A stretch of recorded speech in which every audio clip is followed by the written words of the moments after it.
All right. Well, welcome here, Mason. I want you to tell us a little bit about yourself, your experience with Blanke, Schein Wealth Management. Mason's been an intern with us this summer. In about a week or so, you're going back to college, you and Ryan.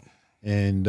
And, we thank you for your time and your dedication and, the quality of work that you've done. And hopefully you've learned something. Definitely. And tell us a little bit about yourself and then go into some of the projects that were meaningful, impactful for you. All right. Yeah. So similar to Ryan, I went to high school here, Xavier College Prep. Now I'm a finance major at SDSU, San Diego State, junior. So this is my first year doing this internship. Like you said, number 24. So yeah, maybe 25, but yeah, because we've had a lot. Yeah, I think it might have been 26. Okay, I don't that's know. right. You were 26. I think, yeah. But yeah, so coming into this internship at first, it was just me before Ryan was here. And he told me right away, you're not going to spoon feed me, which kind of was scary at first. But now that, it's coming to the end, I'm actually really glad it went that way, because there was days where it was stressful. I was doing a lot of research, recaps, different stuff like that. And there was times where I felt overwhelmed, but in the end, it was better to just do it than take my time, ask you, waste time, just like slowly doing stuff. So I learned how to efficiently get stuff done, research it, and get it out. And another thing for me, some of the projects we did that really stood out was a website for the youth. That was a really good one. Me and Ryan really enjoyed making that. Tell us about that. Yeah, so I don't know when it's going to be posted, but we wanted to make a website for kids in California, in the Valley, whatever, to become financially educated, because they don't teach that in school. And I wish. Did you get that in school? No. Ryan, did you get that in school? That would have been. And I was really the chairman useful of the board of when you guys were there, right? Yeah. So we're kind of all together. I have kids at that school, and I walked up and I said, "Hey, listen, they need financial education and literacy in the classroom.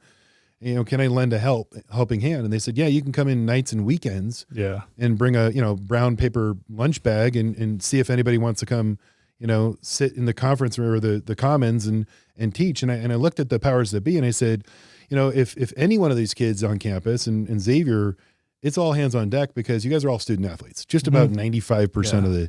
And so if anything tells me you guys don't have time on nights and weekends, you're doing homework, you're sleeping, you're resting your bodies, and you're rinsing and repeating, mind, body, power, and spirit. Like, so that to me, and then I really pressed hard, and they're like, "Oh, sorry, it's the curriculum in California that doesn't want financial education for any one of these kids." And that's when I just got infuriated. Like, this is, to me personally, it wasn't Xavier.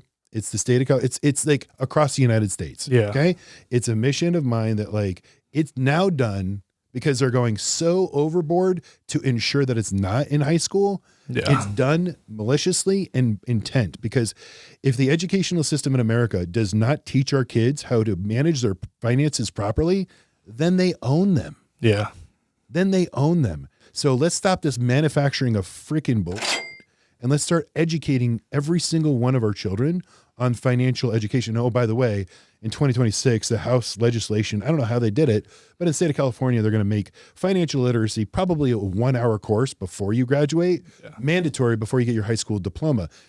I'm not going to complain, because it leads to incremental improvement, but I will tell you, I'm more passionate about this than anything in my life. And I was so close to that school. I love that school. My kids are at that school. I love, but you couldn't even get it in the curriculum. Yeah. So what I did was, like we do anything, all right, let's do it ourselves. Yep. So I said to you and Ryan, figure it out. And so tell me what you did. You guys figured out a financial literacy quiz, right? Yeah. So there's modules. So if you go on the website, Valentina up in the front actually made it look really well. We touched that up as well. But yeah, so you take a course, go through the modules, read, and then after each one, there's a little quiz you could take to make sure you actually retain some information. And there's I think 10 of those, and then you get to the final last quiz, and once you complete it, you get your certification from Blanke Schein Wealth Management. And yeah, it's that's simple. excellent. So both Ryan and Mason, fantastic job on getting that done. Yeah, we will launch it, and we will get that out there sooner than later. But yeah, what I want for you two is to go out in this world and then say, "Hey, wait a minute, what did I do that summer?"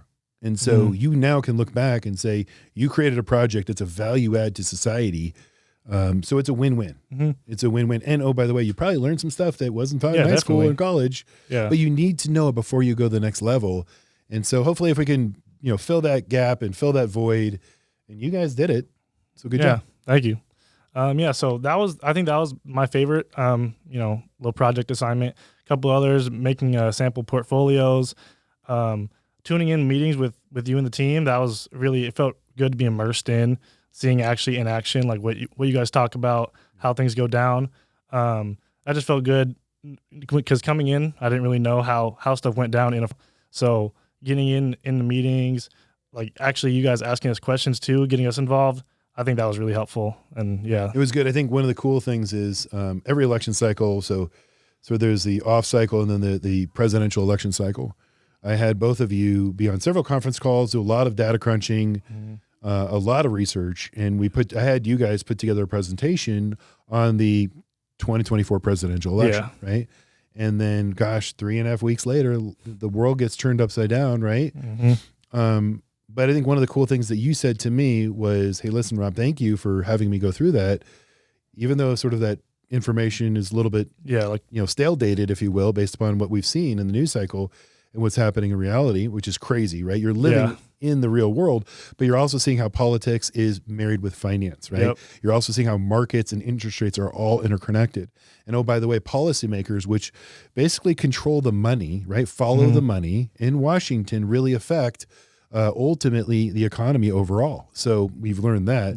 But one of the cool take-home points that you said was, because you had to do that project of, the presidential election cycles and markets, was that you now are more interacting at home when you visit grandma. I'm talking Tell us a little bit about that. So my grandma, really into politics, but I was never able to really talk. I never was super into it before. I wasn't able to really speak to her about it. And like, I was having a full conversation with her about like just everything going on, That's and cool. it felt really good.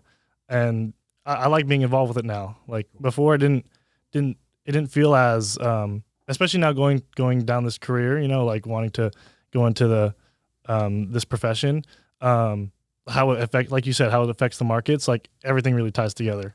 So being informed about that, like also helps you be informed about the markets and all that. So you got to watch it all, man. It's 24 hours for a reason. But Mason, thank you for being here. You've grown a lot. You've done, I'm happy to, you guys are going to go out in this world. You always have access to me. I'm always there to pick up the phone or pick up the phone for you. You guys did an excellent job. You did an excellent job this summer. Really proud of both of you. Yeah. Thank you so much for having me. Thank you for grinding it out and showing up every single day. That's the most impressive for us. Like, okay, let's see what kind of stamina these guys have. And you guys kept showing up and on time and staying late. So excellent job. And we'll give you tremendous endorsements. Thank you.